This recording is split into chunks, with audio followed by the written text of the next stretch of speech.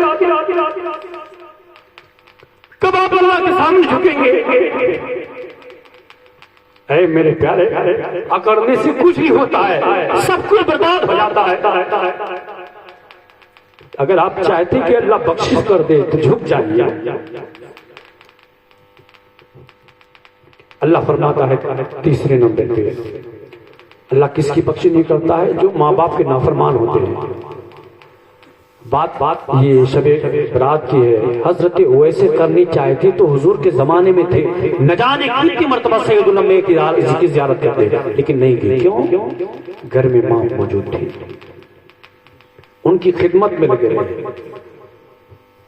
ماں کی خدمت کو پہلے رکھا, رسول کریم صلی اللہ علیہ وسلم کی زیارت کے لیے کاپتے رہے, مگر آقا کے دیدار کے لیے نہیں تشریف لے گئے. مگر آمینہ کے لال تو وہاں سے سب کچھ دیکھ رہے تھے, حضور سب کچھ دیکھ رہے تھے. حضور اکرم صلی اللہ علیہ وسلم نے حضرت اویسے قرنی کے اس پیار کو, ماں کی خدمت کو دیکھا تو اپنے پیرہن مبارک کو, اپنے لباس مبارک کو حضرت عمر فاروق اعظم کو دے دیا. کہا جب قرن جائیے گا تو وہاں پر میرا غلام ہوگا, وہاں پر میرا غلام ہوگا جس کے جسم پر سفید داغ ہوگا, اس تک یہ میرا لباس پہنچا دے گا. اب آپ سوچیں کہ جس کے لیے آقا کریم صلی اللہ علیہ وسلم تحفہ بھیجتے ہوں وہ ایسے کرنے کتنے خوش نصیب ہوں گے. یہ انعام کیوں ملا؟ ماں کی خدمت کرنے کی بنیاد پر. سمجھ رہے نا؟ ماں کی خدمت کرنے کی بنیاد پر اللہ کے نبی کریم صلی اللہ علیہ وسلم نے انہیں اتنا بڑا تحفہ عطا فرمایا کہ اپنا پیرہن مبارک انہیں عطا کر دیا حضرت ویسے کرنے کو. تو ہمیں چاہیے کیا؟ چوتھے نمبر پہ آقا فرماتے ہیں اللہ تعالیٰ آج کی سب کی مغفرت فرما دیتا ہے، لیکن جو بندہ اپنے ماں باپ کی نافرمانی کرتا ہے اللہ اس بندے کی مغفرت نہیں کرتا. آج کی رات میں اگر اس دھرتی پر اگر آپ ماں باپ کی نافرمانی کرتے ہیں اور آپ سوچے کہ عرش والا، اگر آپ سوچے کہ ہمارا خدا ہم سے راضی ہو جائے، ماں باپ کو ناراض کر کے ہم خدا کو راضی کر لے جائے، یہ آپ کی ہماری بھول ہے. ایسا کبھی نہیں ہو سکتا، اس لیے کہ اللہ کی رضا ماں کی رضا میں ہے، اللہ کی رضا باپ کی رضا میں ہے.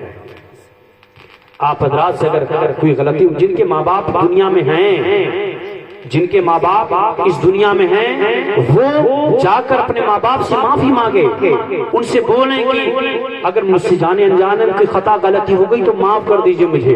ان کی خدمت کیجئے، ان کے بارگاہ میں کھڑے رہیے، ان کے بارگاہ میں کھڑے رہیے. آپ کی نگاہ میں اگر آپ کے ماں باپ سے زیادہ اس زمین پر اگر کوئی محترم ہے، اگر آپ یہ سوچتے ہو تو یہ بیکار سوچ ہے. اس زمین میں اگر آپ کے لیے کوئی سب سے محترم ہے تو آپ کی ماں ہے اور آپ کے باپ ہے. سمجھ رہے نا؟ آپ ان سے ہی پیار کیجئے، ان سے ہی محبت کیجئے اور ان سے ہی دعا لیجئے. آپ ان کی دعا میں جو طاقت ہے وہ آپ بارہا سنتے رہتے ہیں کہ اللہ سب کی دعا رد کر دیتا ہے، ماں باپ کی دعا اللہ نہیں رد فرماتا ہے. جن کے ماں باپ ہیں دنیا میں ان کی خدمت کرے، ان کے پاس آپ جائیے، ان کے پیروں کو دبائیے، ان کے سروں کو دبائیے، ان سے دعا لیجئے آپ. لیکن جن کے ماں باپ نہیں ہیں ان کے بارے میں کیا ہے؟ تو ان کے بارے میں حضرت ابو داؤد شریف حدیث پاک ہے، حضرت ابو اسید مالک بن ربیعہ یہ روایت کرتے ہیں، صحابی رسول کہتے ہیں کہ میں نبی اکرم صلی اللہ علیہ وسلم کی بارگاہ میں موجود تھا. یہ کہتے میں حضور کی بارگاہ میں موجود تھا، بیٹھا ہوا تھا. نبی کریم صلی اللہ علیہ وسلم کی بارگاہ میں بنو سلمہ سے ایک صحابیہ ایک شخص آئے اور عرض کرتے ہیں یا رسول اللہ صلی اللہ علیہ وسلم میرے ماں باپ اس دنیا میں نہیں ہے، ماں باپ کے انتقال کے بعد میں ان کے ساتھ حسن سلوک کرنا چاہتا ہوں، حسن سلوک ایک اچھا سلوک کرنا چاہتا ہوں، میں اپنے ماں باپ کے ساتھ اچھا برتاؤ کرنا چاہتا ہوں، کیا کروں، کون سا راستہ ہے؟ میرے آقا فرماتے ہیں ان کے لیے دعا کرو، ان کے لیے استغفار کرو. یعنی کہ آپ کے ماں باپ اگر دنیا میں نہیں ہیں اور اگر چاہتے ہیں کہ آپ اپنے ماں باپ کے ساتھ اچھا برتاؤ کریں تو بہت آسان ہے. چلے جائیے قبرستان، اپنے ماں باپ کی قبر کے پاس کھڑے ہو کر، یا اگر قبر بہت پرانی ہوگی پتہ ہی نہیں چلتی ہے کہ قبر کون سی ہے تو قبرستان میں کسی کونے میں آپ کھڑے ہو جائیے اور اپنے ماں باپ کی قبر کو تصور کر کے آپ وہاں قرآن شریف پڑھیے، سورتیں پڑھیے، آپ درود پاک پڑھیے، آپ کلمہ شریف پڑھیے اور اپنے والدین کے لیے خوب دعا کریے، رو رو کر دعا کریے. آپ اپنے والدین کے خوب استغفار کریے، اللہ میرے والدین کی مغفرت فرما دے، میرے ماں باپ کی بخشش فرما دے. آپ یہاں دعا کریں گے، قرآن شریف پڑھ کے دعا کریں گے، اللہ تعالیٰ آپ کے والدین کی انشاءاللہ مغفرت فرمائے گا. حضور فرماتے ہیں کہ آپ اپنے ماں باپ کے ساتھ حسن سلوک کر سکتے ہیں. صحابی رسول نے عرض کیا آقا کیسے؟ میرے نبی فرماتے ہیں آپ ان کے ساتھ دعا کیجئے، ان کے لیے آپ استغفار کیجئے.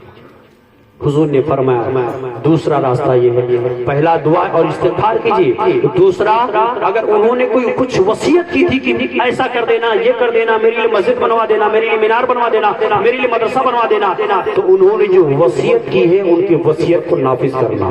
اور تیسرا میرے آقا فرماتے ہیں تیسرے کام سے ماں باپ کے ساتھ آپ حسن سلوک کر سکتے ہیں، وہ یہ ہے کہ ان کے متعلقین اور ان کے دوستوں کے ساتھ اچھا سلوک کرنا، اچھا دوستانہ رکھنا، ان کے ساتھ بھی پیار محبت کے ساتھ ملاپ کرنا. سمجھ رہے نا؟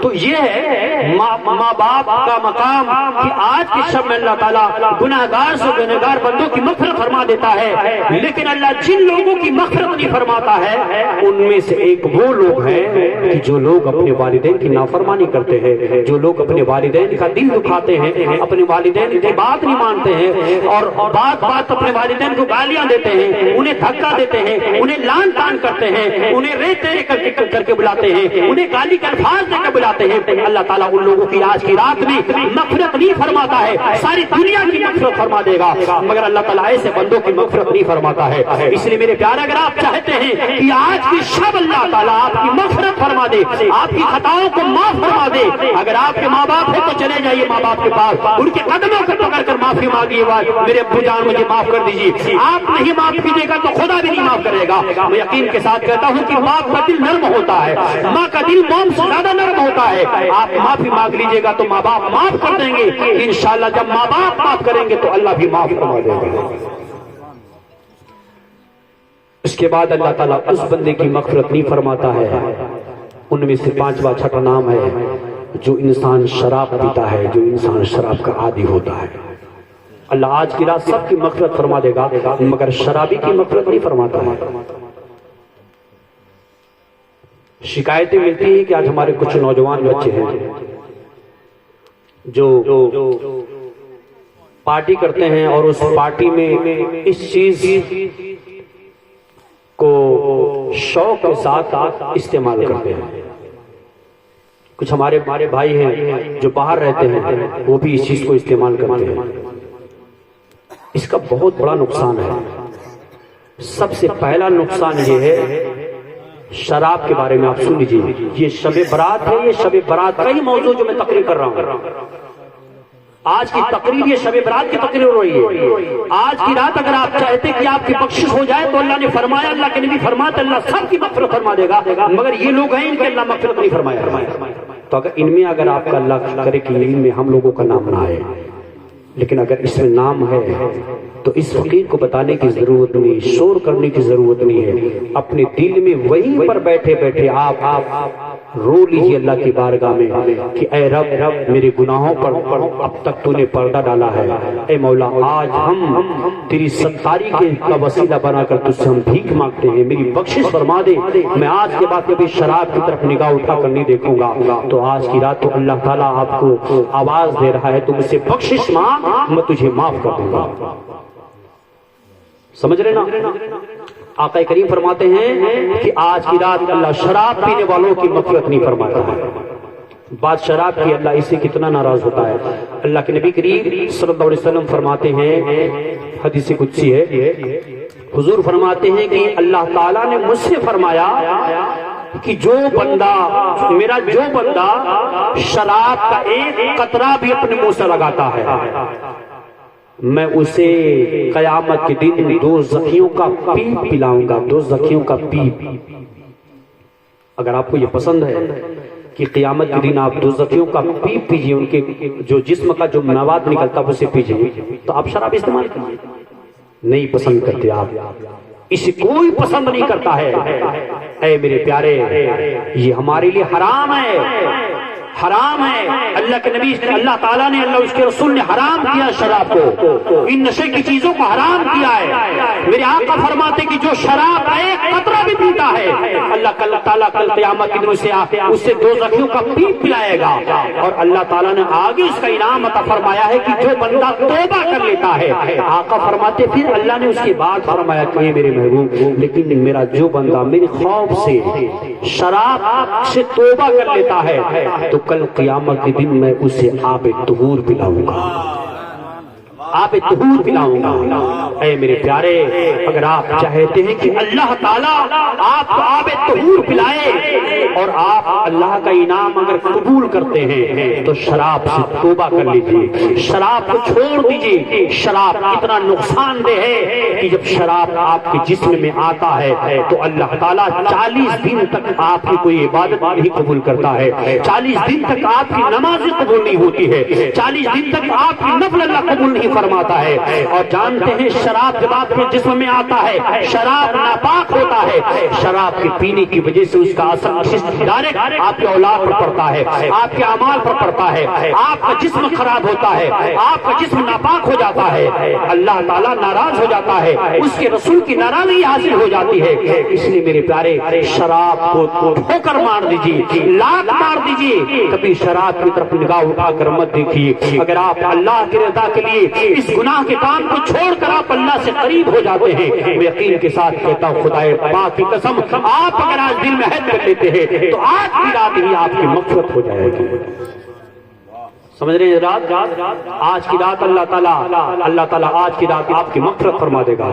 حضرات چونکہ وقت بہت زیادہ ہو گیا ہے اور لگ بھگ 12:30 ہو گیا ہے، تو بہت مختصر انداز میں بولتا ہوں۔ اس کے بعد اللہ تعالیٰ اللہ کے نبی فرماتے پھر اللہ اس بندے کی مغفرت نہیں فرماتا ہے جو بندہ رشتہ توڑ دیتا ہے۔ رشتہ توڑنے والے کی مغفرت اللہ نہیں فرماتا ہے۔ جب آپ رشتہ توڑتے رشتے کو ختم کر دیتے۔ حضرات ایک بات سنیے، آپ ہم لوگ آپس میں اپنے جو بھائی ہوتے ہیں، دیکھیے یہ جو میں جتنا جو مسئلہ بیان کر رہا ہوں، یہ بات صرف ایک گھر گھرانے کی ہے، خاندان کی نہیں ہے، بات تمام مومن کی ہے۔ آقا فرماتے ہیں کلو مؤمنین اخوا، تمام مومن آپس میں بھائی بھائی ہیں۔ سمجھ رہے نا؟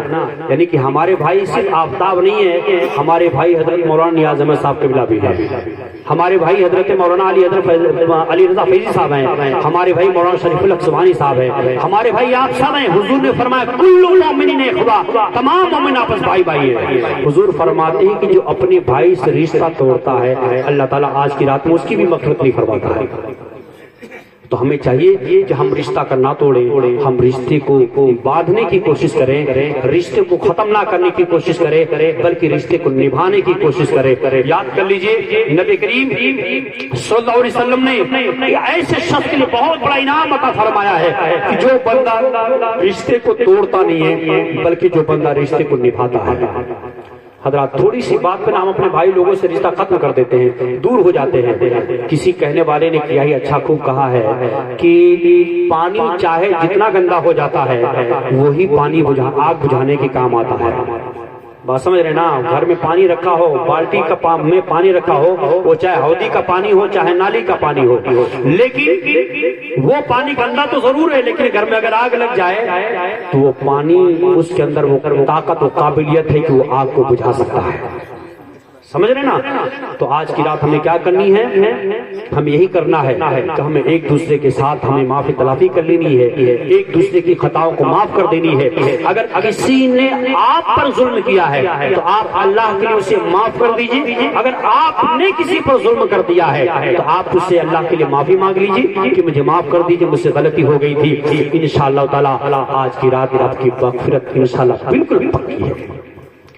اللہ تعالی ہم لوگوں کو زیادہ سے زیادہ عبادت کرنے کی توفیق عطا فرمائے۔ اور چلتے چلتے ایک آخری پیغام حضرت مولانا ارمان صاحب قبلہ نے مجھے میسج کر کے کہا کہ حضرت عقیدے پہ بول دیجیے گا۔ اب چونکہ وقت کافی زیادہ ہو چکا ہے تو عقیدے پہ لمبی گفتگو کرنا یہ مشکل ہے، بس اتنا جان لیجیے ہم لوگ اپنے آقا کریم صلی اللہ علیہ وسلم کے ماننے والے ہیں، چاہنے والے ہیں۔ ہم لوگوں کا عقیدہ ہے کہ حضور اکرم صلی اللہ علیہ وسلم آج بھی زندہ ہیں، یہ ہم مانتے ہیں، کوئی مانے چاہے نہ مانے۔ ہم لوگوں کا عقیدہ ہے کہ حضور اپنی قبروں میں زندہ ہے۔ ہم لوگوں کا عقیدہ ہے کہ نبی کریم صلی اللہ علیہ وسلم ہم لوگوں کی آواز مدینہ شریف سے سماعت فرما لیتے ہیں۔ ہم گنہگاروں کا عقیدہ ہے کل میدان محشر میں نبی کریم صلی اللہ علیہ وسلم ہم گنہگاروں کی شفاعت فرمائیں گے۔ ہم لوگوں کا عقیدہ ہے کہ اولیاء کرام زندہ ہیں۔ ہم لوگوں کا عقیدہ ہے نبی کے اللہ کے تمام شہداء زندہ ہیں۔ ہم لوگوں کا عقیدہ ہے کہ یہ اللہ والے ہم لوگوں کی مدد کرنے کی صلاحیت بھی رکھتے ہیں۔ اس لیے حضرات انہی باتوں پر ہم اپنی باتیں ختم کرتے ہیں۔ ہم نے جو کچھ بیان کیا، اگر ہمارے بیان سے اگر کسی کا دل دکھا ہو تو مجھے معاف کر دیجیے گا۔ ہم اللہ تعالیٰ کی بارگاہ میں دعا کرتے ہیں کہ اللہ تعالیٰ ہم لوگوں کو مل جل کر اتحاد و اتفاق کے ساتھ زندگی گزارنے کی توفیق رفیق عطا فرمائے۔ استغفر اللہ ربی من کل ذنب واتوب الیہ وآخر دعوانا ان الحمد للہ رب العالمین۔ السلام علیکم ورحمۃ اللہ تعالی وبرکاتہ۔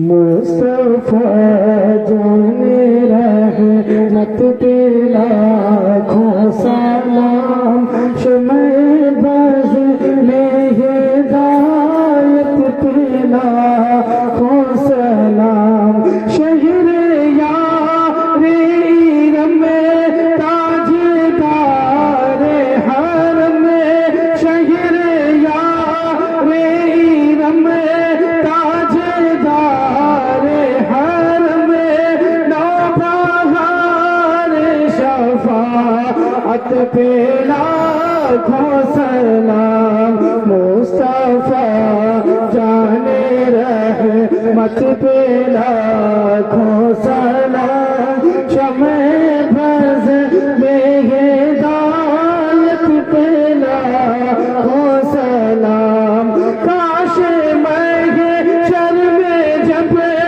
ان کی آمد ہو، کاش محشر میں جب ان کی آمد ہو، بھیجے سب ان کی شوقت پہ لاکھوں سلام، مصطفیٰ جان رحمت پہ لاکھوں سلام، شمع بز میں ہدایت پہ لاکھوں سلام، مجھ سے خدمت کے خود سیکھ گئے ہر رضا، مجھ سے خدمت کے خود سیکھ گئے ہر رضا، مصطفیٰ جان رحمت پہ لاکھوں سلام، مصطفیٰ جان رحمت پہ لاکھوں سلام، شمع بز میں ہدایت پہ لاکھوں سلام، یا نبی سلام علیکہ، یا رسول سلام علیکہ، یا حبیب سلام علیکہ، صلوات اللہ علیکہ۔